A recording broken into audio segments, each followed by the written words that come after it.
we are learning about the CNC lathe machine of turning center. So this is a BFW machine, that is a Bharat Fridge Warner Limited company Mech, and the control panel is a Fanuc OI series.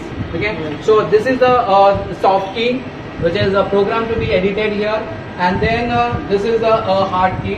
In this we're going to do the jog mode. So in that jog mode we can do the indexing, and then we can move the turret towards the X and the Z axis.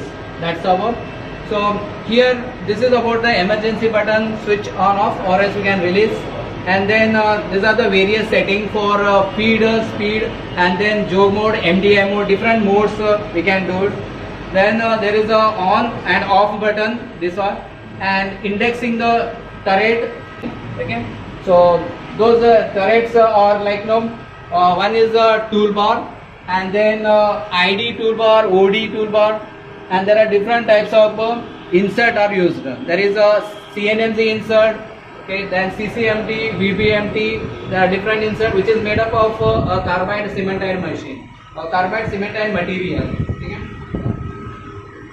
So here we can see the check. Okay, this is a check of 150 mm diameter. It's a limitation. So these are called as a jaw, and this is a check.